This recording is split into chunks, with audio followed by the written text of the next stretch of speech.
حضرت سیدنا عثمان غنی رضی اللہ تعالی عنہ کے بارے میں یہ ہے کہ وہ اپنے ہوش ہی گما بیٹھے تھے. یعنی ان کو نہ کچھ سنائی دے رہا تھا نہ ان کو سمجھ آ رہا تھا. وہ اپنے غم کی کیفیت کے اندر بس جسے کہتے ہیں نا کہ آدمی وہ بالکل اس کے حواس ختم ہو جائے, اس کو سمجھ نہ آئے.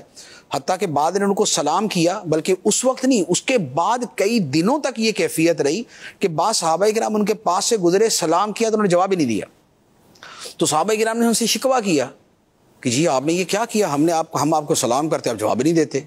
فرمایا میں نے تو سنا ہی نہیں. تو وہ اپنے اس غم کی کیفیت میں تھے. سیدنا عمر فاروق رضی اللہ تعالیٰ عنہ کا معاملہ یہ تھا کہ جب ان کے سامنے کسی نے کہا تو انہوں نے تلوار نکال لی اور فرمایا کہ جس نے یہ کہا کہ نبی پاک صلی اللہ تعالیٰ علیہ وسلم کا انتقال ہو گیا, میں اس کی گردن اڑا دوں گا.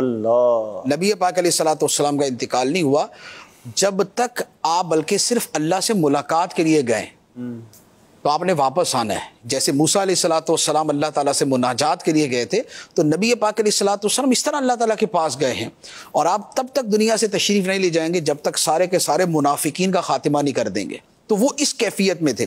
صدیق اکبر رضی اللہ تعالیٰ عنہ جو ہے آپ کسی اور جگہ تھے, مدینہ منورہ کے قریبی ایک جگہ تھی, تو وہاں اور آپ گئے بھی نبی پاک علیہ الصلوۃ والسلام سے اجازت لے کے تھے. تو جب آپ کو وہاں اطلاع ملی تو آپ فوراً آئے اور آ کے سب سے پہلے تو سرکار علیہ الصلوۃ والسلام کی وہاں پر آپ کے جسم اطہر کے پاس حاضر ہوئے, آپ کے پیشانی مبارک کو بوسہ دیا اور عرض کی یا رسول اللہ میرے ماں باپ آپ پہ قربان ہو, میری جان آپ پہ قربان ہو, اللہ تعالیٰ آپ پہ 2 موتیں جمع نہیں کرے گا. یہ ایک آ گئی, اب دوسری موت آپ پہ نہیں آئے گی. اور وہ جو انبیاء کو تو اجل آنی ہے لیکن اتنی کہ فقط آنی ہے, ایک آن کے لیے ہے. تو لیکن صدیق اکبر رضی اللہ تعالیٰ عنہ کا معاملہ یہ تھا کہ نبی پاک علیہ الصلوۃ والسلام نے جو انہیں اپنے ساتھ اتنا قرب بخشا تھا اور جو انہیں سفر و حضر میں اور ہر جگہ اپنے ساتھ رکھا تھا, اس کے پیچھے بہت بڑا مقصد یہ تھا کہ نبی پاک علیہ الصلوۃ والسلام کو پتہ تھا کہ امت کو سنبھالنا کس نے.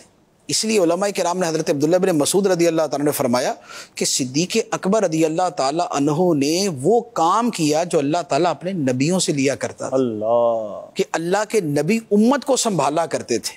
تو صدیق اکبر رضی اللہ تعالیٰ عنہ انبیاء کے نیچے ہیں, سید الصدیقین ہیں, صدیقین کے سردار ہیں. آپ نے امت کو اس وقت سنبھالا اور آپ کھڑے ہوئے اور آپ نے خطبہ دیا کہ لوگوں, جو تو محمد مصطفیٰ صلی اللہ علیہ وسلم کی عبادت کرتا تھا تو وہ جان لے کہ آپ تو دنیا سے چلے گئے. جو خدا کی عبادت کرتا تھا تو جان لے خدا ہمیشہ زندہ ہے, اسے کبھی موت نہیں آنی. پھر آپ نے یہ آیت مبارکہ پڑھی انک میت و انہم میتون. پھر دوسری آیت مبارکہ پڑھی وما محمد الا رسول قد خلت من قبلہ الرسل افا ان مات او قتلا انقلبتم علی اعقابکم, کہ محمد تو اللہ کے رسول ہیں, اگر یہ دنیا سے, ان سے پہلے بہت سے رسول دنیا سے جا چکے, اگر یہ انتقال کر جائیں یا شہید ہو جائیں تو کیا تم دین سے پھر جاؤ گے؟